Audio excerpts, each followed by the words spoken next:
when you were talking, Jerry, about the building, the code enforcement officer, I think we need to decide what we're going to recommend.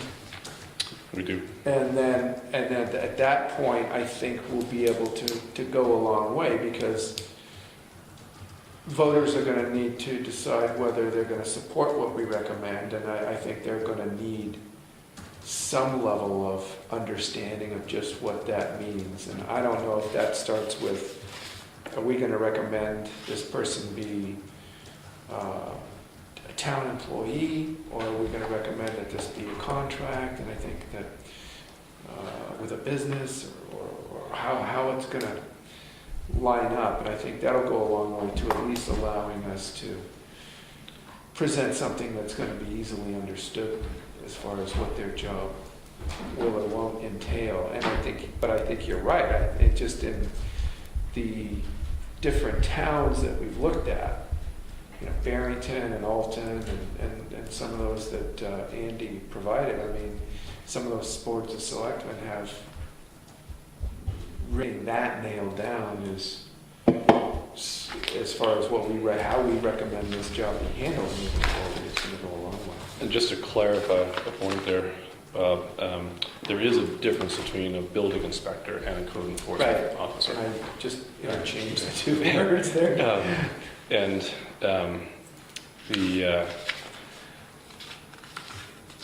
I guess it wouldn't hurt to just, and if we're going to be recommending something to the voters, we should know what it is, it'll look like from that, what that recommendation would look like for it to be approved.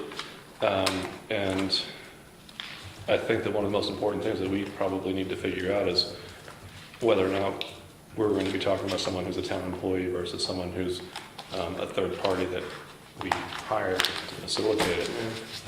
And the one thing I think is consistent across the board as far as enforcement of the state building code is concerned is that the building inspector, be it an employee of the town or a third party that you hired to facilitate it for you, the building inspector issues the permits and the building inspector issues the certificates of occupancy, independent of the Board of Selectmen or our office staff. So I mean, I think that that's something that's probably going to sway me in the direction of that person being a town employee. Mostly because if it's, the building inspector is going to have an awful lot of authority. If you look across the last few years where some of our biggest problems have been, it's been in the issuance of building permits. Where some of these things that were dragged on for years and things like that. I mean, I think people just have to realize that if we go into that, then the Board of Selectmen don't really have anything to do with the issuance of building permits anymore. And if it's a town employee, I just think that there'd be a little bit more accountability to the town in that regard.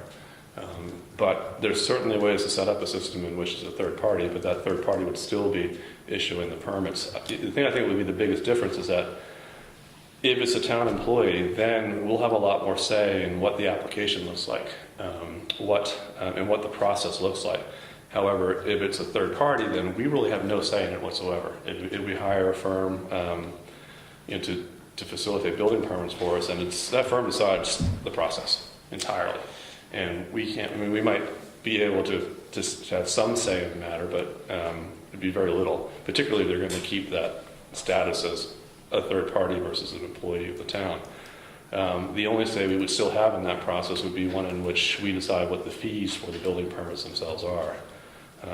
So I mean, I think that's something that we'll need to kind of, I think, come to a consensus on anyway. And at this point in time, I would say that I'm leaning towards the building inspector being a town employee. How do you guys feel about that? So if you're contracting, then you're not necessarily overseeing the process. I mean, they're getting to a place, and how they get there is something that they have a lot more weight in determining. I think that's a good way of putting it, but I think there also needs to be distinctions that no matter whether it's a town employee or a contracted third party, the Board of Selectmen still have very little say in what that process looks like as far as what the permit application is, what the process looks like. That still will be entirely up to the building inspector, whether they're a contractor or not. I think it just has to do with consistency from year to year, and for long-term establishment. If it's a town employee, then the process is more centered in the town itself versus we boot it out of town to a contractor. And I think it's a subtle difference. I think that either way you would want to argue for it. I think you could make good points about either one. But it's still a process in which the building inspector is independent in that regard anyway. So how do we get at what we want to recommend? Well, that's kind of why I kind of, at this point I'm leaning towards it being a town employee, but I don't think it's something that we need to necessarily determine right now. I think that we could wait a little bit to see exactly what the planning board puts forth as far as what they want to do as far as the wording of what changes to our process might look like. So but I think that is something we'll have to. I think we should, if we're going to be really transparent with the voters anyway, so they know what they're voting on. I think before we have a public hearing, we should be pretty well centered on what we're going to. I guess I said before we recommend or not recommend the article put forth by the planning board, we should, I think, probably know the status of that of the building inspector. And as far as the job description itself goes, that's if it's not a town employee, we have no need for a job description at all for a building inspector. It doesn't exist. And that's if he's a private contractor. If he's a private contractor, you would have no job description for that position at all. So you might have one on file in case someday you hire one as an employee. If there's no reason, there's every reason why you couldn't go with a contractor for a while and then go with a town employee for a while. Let's say you can't find a town employee for a while, then you could engage a contractor. So there's no reason to say, anybody said that we're going to get locked into whatever we decide on, but I think that if we're going to be transparent with the voters anyway, we'll want to know what it is we'll recommend as far as how the process will look anyway. So if we went from a private contractor to a town employee, that would have to be done at a March meeting? No, that could be done at any point during the year, really. The building inspector is appointed by the Board of Selectmen. There isn't really any parameters as far as how long that engagement is. I'd like to see a policy where at least, I think it would make the most sense to be appointed the building inspector for the term of 1 year at least anyway. So you get consistency anyway. But there's going to be times in the future when, that you're not going to have the position of building inspector filled, where you might have to contract out to do inspections for to enforce the building code anyway. But again, either way, the building inspector is an independent position. So I think we've done pretty good work on the building inspector's job description anyway. It's close enough. It might need to be polished a little bit, but I think that really the next thing for us to decide is whether we're going to recommend an employee or contractor.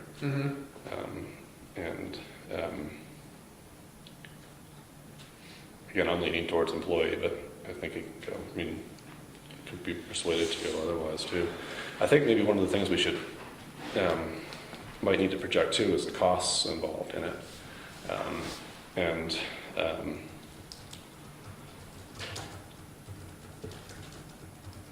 We should probably have a whole separate workshop on the enforcement of the building code itself, because we might want to sit down and go through the book and see what kinds of things we're going to be looking to enforce and not enforce. Like the example of the building, the demolition permit that came across at the last meeting. There's all sorts of aspects of code enforcement that we don't necessarily do. And are we going to do those things or not? Are we going to be, are we going to go to the letter of what the code says to do, or are we going to have our own process that's kind of a hybrid of it?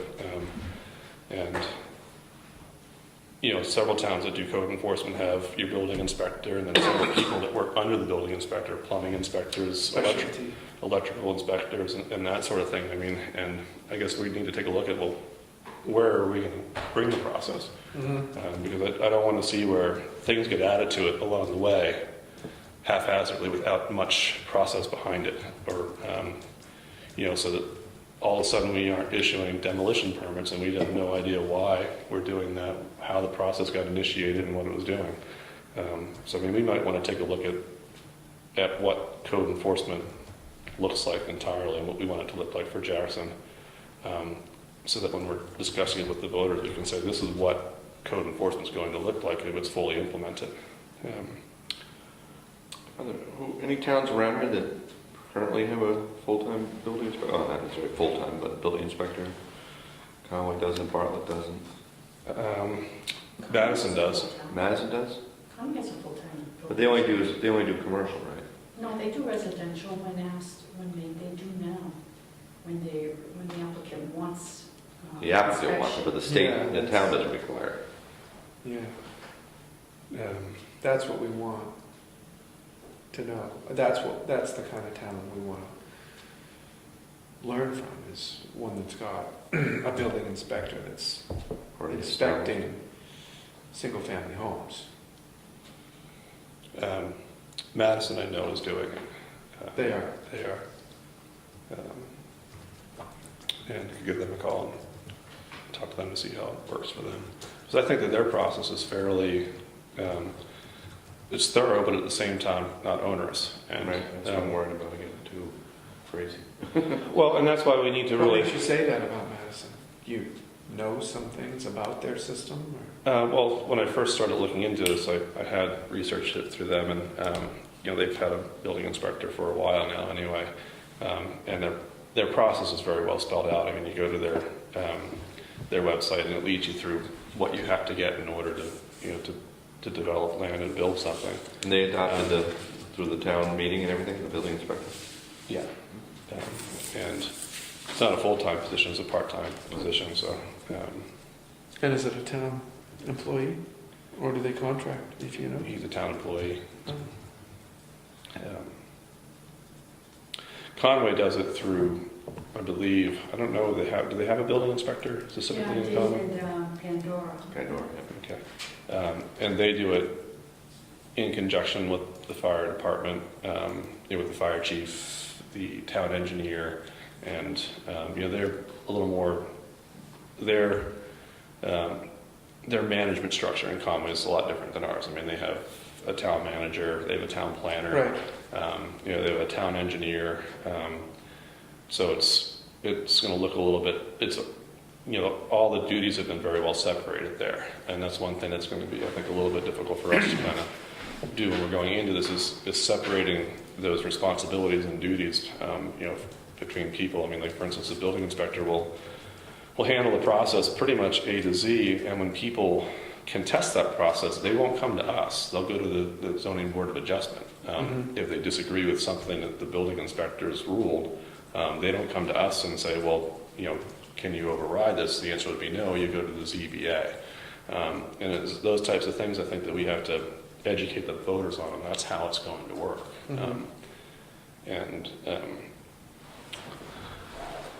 So I mean, I think that's those are all aspects of it that we'll be talking about, but so I think we really need to educate ourselves on what full state building code enforcement looks like, and how that process will work and how it could work for Jackson, and whether it works for Jackson for strictly commercial and more than single family homes, or if it works, and we'll also have to probably describe what it looks like for both commercial and single family development. So, and none of that probably has a lot to do with a job description discussion, I don't think, other than just the aspect of the employee versus contracted out. Well, I don't know, but it just seems like if you're contracting out for the service, then you don't necessarily have the say on who the individual is. If you're contracting out with a company, it could be someone who's familiar with the town coming in and someone who's not. You wouldn't really have a say. If it was a That large, level of control. if it was a large company that you're going with, I mean, if you went with someone, I mean, Andy is his own company. Right. I mean, so you could go with a small, Or he might get bigger and sign a contract with a number of towns, and then he wouldn't be the only one doing it. yeah.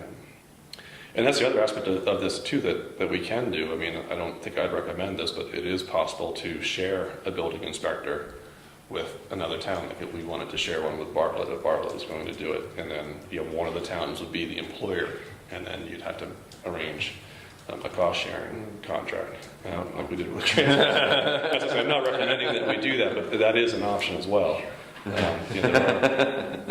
Those are basically our three options. You can contract it out, you can share the position with another town, or it can be your own employee. And I'm leaning towards own employee at this point in time, just to have consistency and to have more control of what the process looks like in-house, so it's not changing from year to year. Right. If you for some reason don't work out with the contract that you're with, and there's no reason like why someone like Andy, even though he does do it as an individual business, he could also be the town employee doing it. If he was agreeable to something like that. So I mean, it's not just because you use someone like Andy doesn't mean he as well can't be a town employee. That's so, right. Well, I mean, I see this going before the voters, hopefully brought to them in a easily enough understandable way so that they support it, and then us going out and fulfilling the terms. I mean, if you're bringing in whoever, it doesn't really matter so much who you have a working relationship with. If you're proposing to add town staff, you're going to need to post. You're going to need to interview candidates. You're going to need to decide on a top candidate to have that whole hiring process open and transparent. And that wouldn't happen until after the voters fully approved it. That's right. And the other thing that I'd argue for it being a town employee versus contracting it out. If you contract it out, you don't know what aspects of it you're going to get. I can see that. Because if you look at what you could do, what you could have happen, and if you read this the building code and what the enforcement looks like, it is very onerous, and it really comes down to your building inspector and how they implement the program. Mm-hmm. Where if you look at someone to me like Andy, who I think works very well for Jackson and how he utilizes the enforcement of the state building code.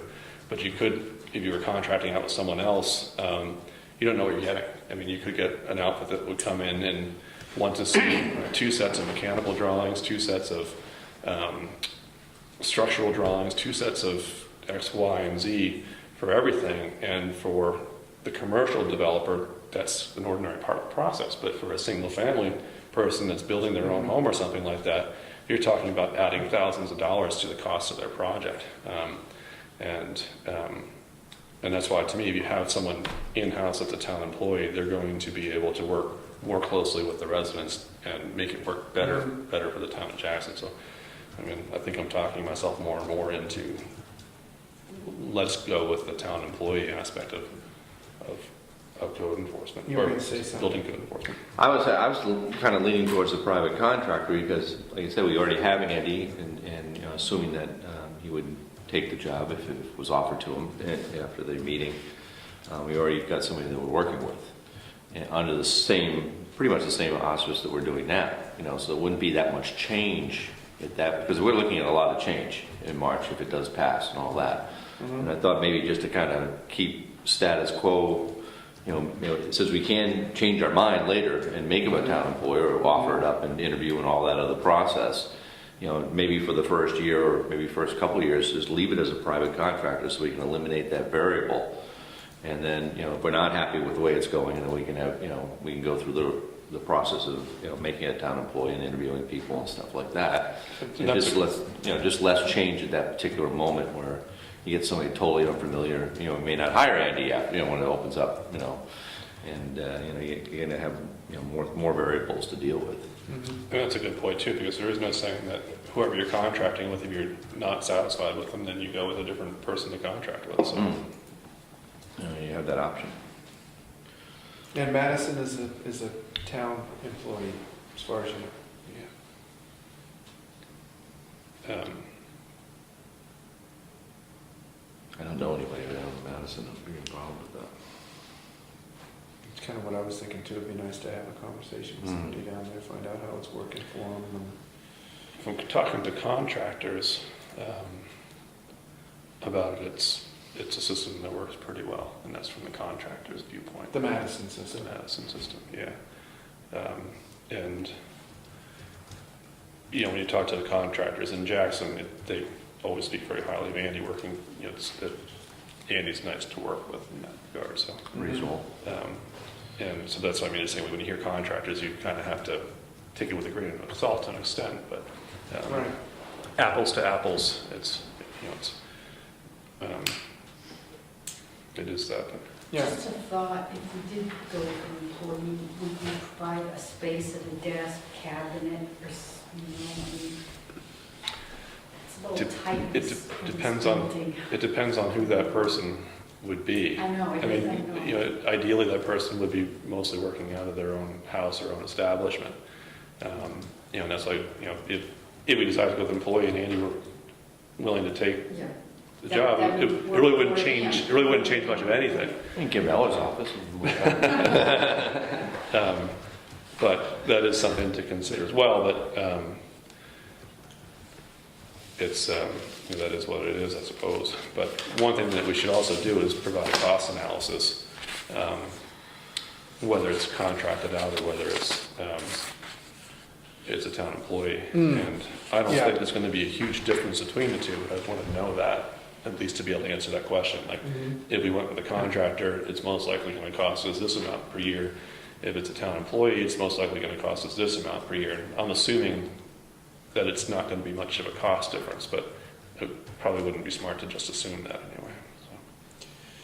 So if you're going to contract it out, then you're going to have to put it out there for bids.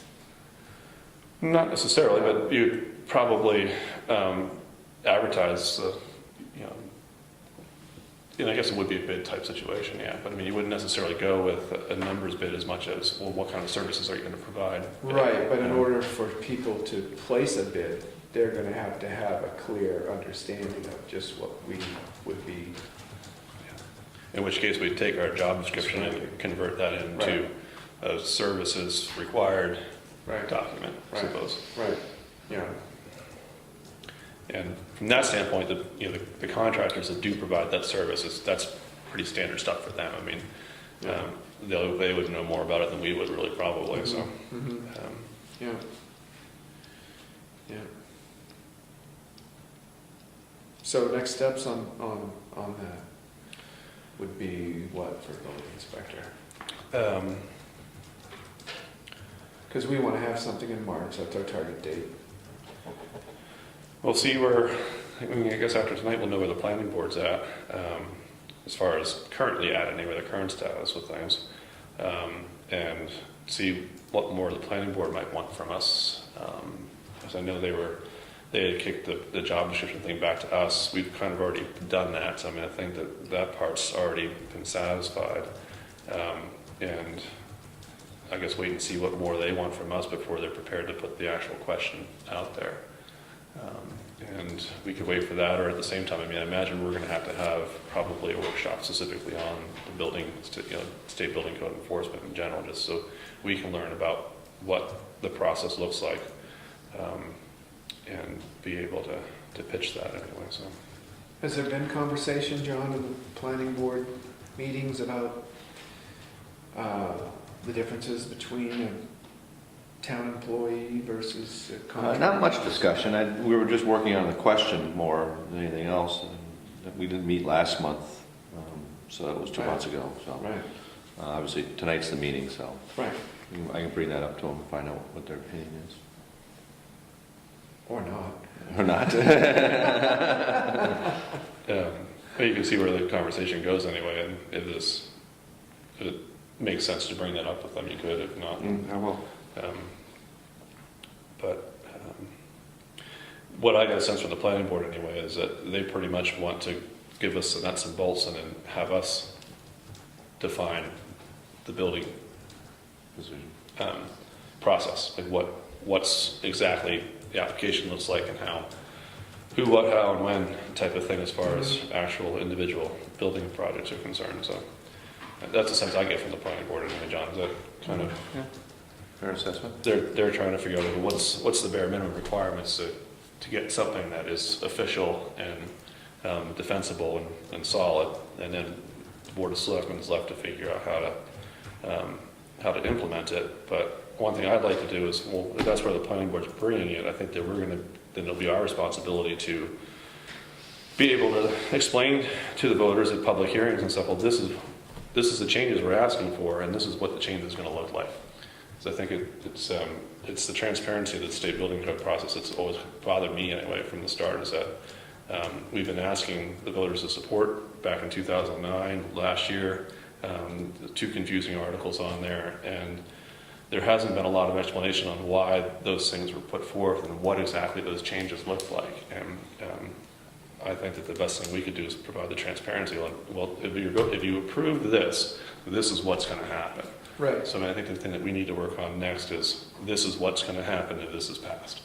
Right. As far as what's going to happen if it's not passed, that's for the next Board of Selectmen to figure out. Literally, because I mean, it's it may be a continuation of what we're doing now, or it may not be. But that would be, if it doesn't pass, what happens is up for the next Board of Selectmen to decide. But if it does pass, I think it's our responsibility to explain to voters what the change will be and what it will look like. And I know I don't have my head wrapped around entirely that, and I've been studying this for a long time, so I think that the best thing we could probably do is come up with a workshop session specifically to discuss code enforcement, state building code enforcement, and what the changes that's being put forth will actually look like if the voters approve it. Because it will be different than what we're currently doing. And most of that is because the law has changed. The biggest change in the law this year was the idea that the building inspector actually has to be qualified.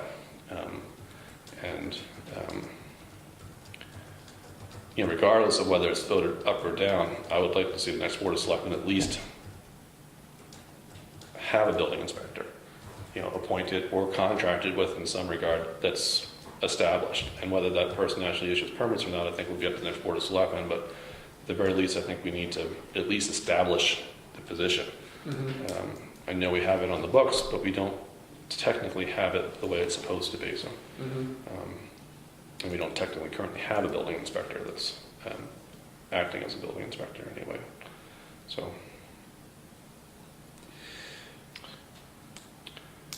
and I don't think we need to schedule that right now. I think that maybe we went back to job descriptions and thought that these a little bit.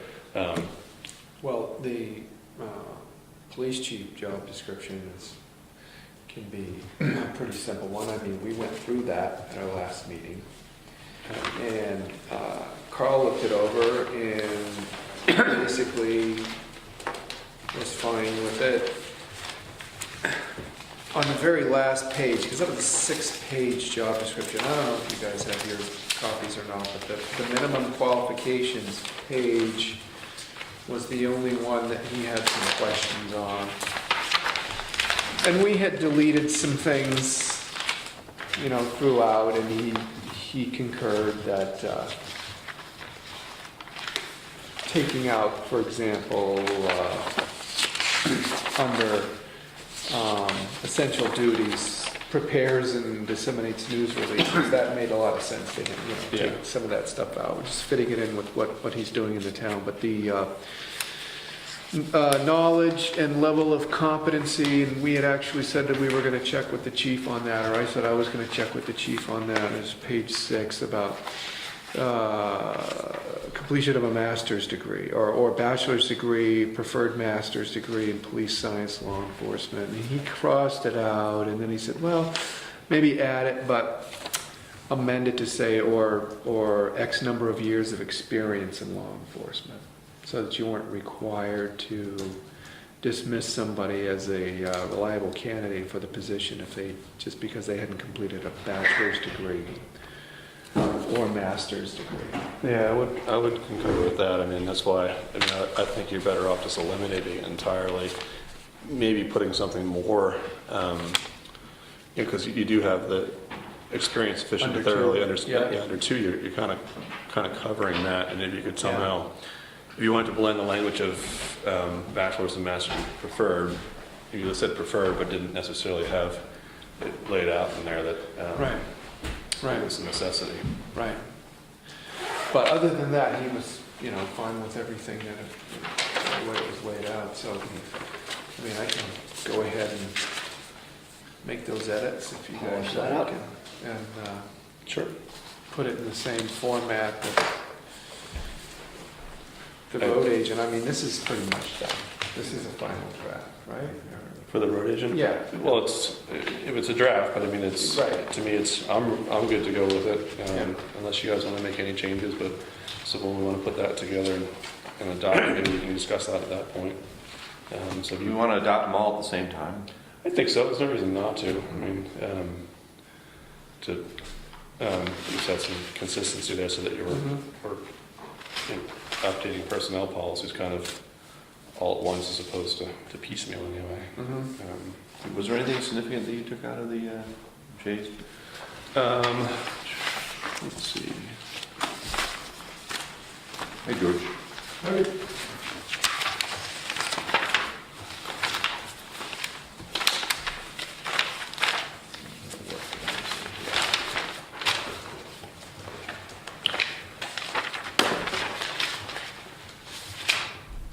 I took out the supervised collection of waste. Supervised collection of solid waste and recyclables, investments, markets, and methods for disposal, that was taken out. 4, 7, and 13.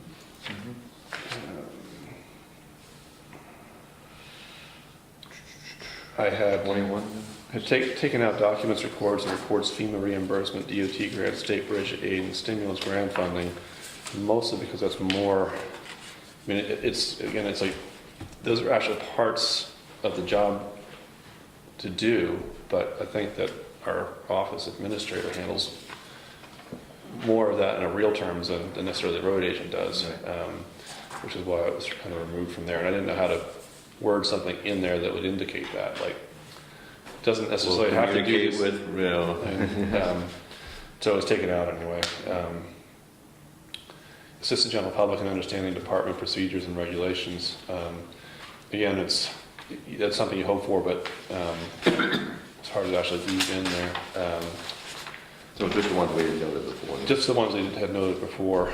Jay kept asking about things seem really redundant in here, which they are, but that's how job descriptions Right. kind of go. The one thing that he did question if we wanted to consider or not was one thing he said is that the ability to be on call should be put under there, under minimum qualifications, which I thought was maybe something interesting to put. I don't know if I put that in the draft or not. I did not. So the two things that Jay was recommending that we consider anyway to be added, one was ability to be on call and time frame to respond to things. Was one he thought might want to be put into the minimum qualifications, and the other aspect was medical card. Medical card? Medical card or physical. Currently, our town employees that drive our trucks are not required to have medical cards.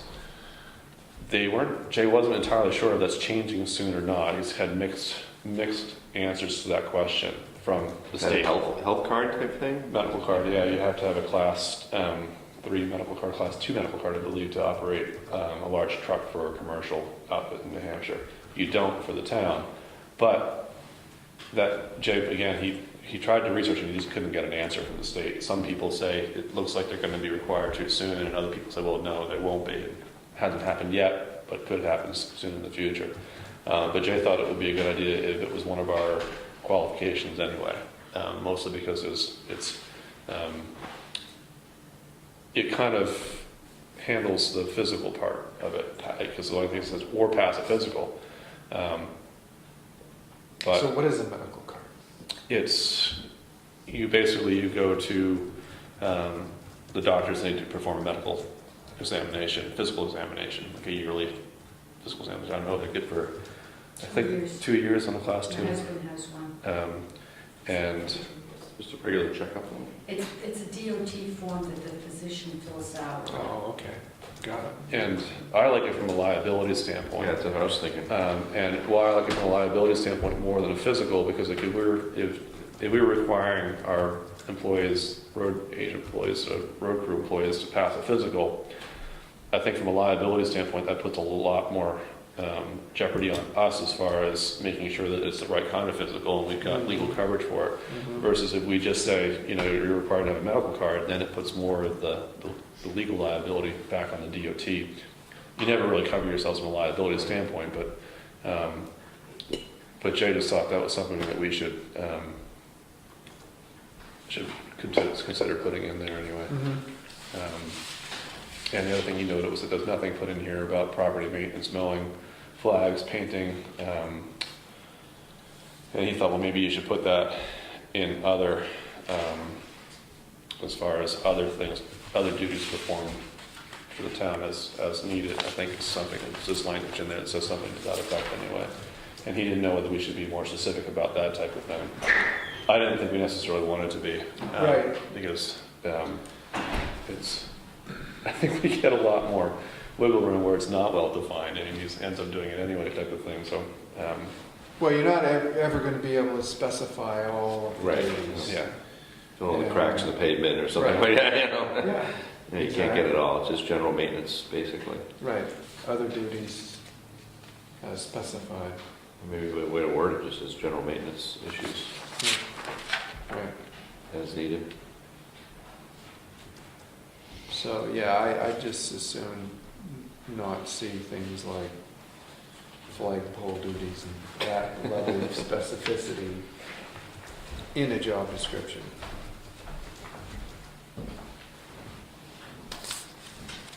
but I think other than those two things, which we can think about, I guess, a little bit, if we should specifically put I something think the in there. medical card makes sense. Yeah. How about the aspect of, I don't think that, to me, proximity to Jackson and the ability to be on call is necessarily something that's in a job description. I mean, I think that's something that would be more in the hiring process than it would be in a specific job description. But I don't know, how do you Would guys they feel have about to that? be able to be on call though? I mean, they're gonna be the, if there's an emergency, then the first one's called. That's just it.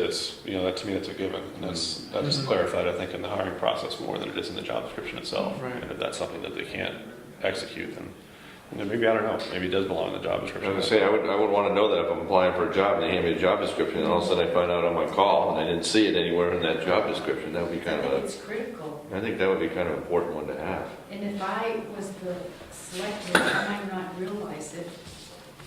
I don't know, sometimes when you have an interview, there's so much to discuss, you might forget something. Right. It's right there. Here's the job description, oh, then I've call things in there. Well, does that probably go under minimum qualifications I then? might put under abilities and required for the position, the ability to be on call.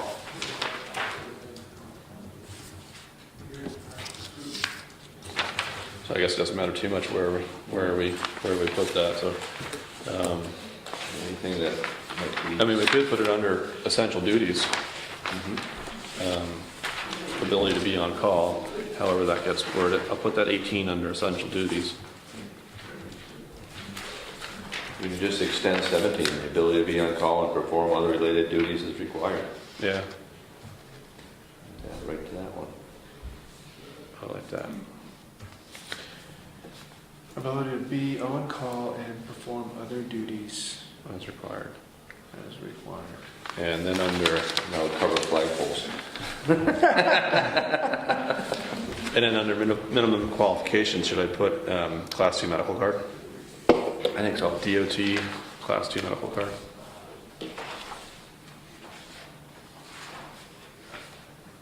I think that one's good to go.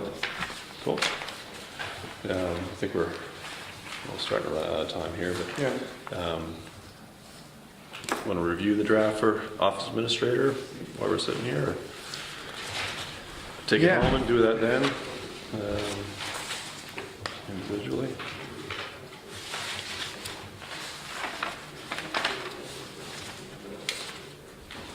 Oh, I do like your idea of formatting so it looks the same. I think that's not that hard to do, obviously. It's just, Well, I think it has been, the draft anyways. well, I mean, just the style.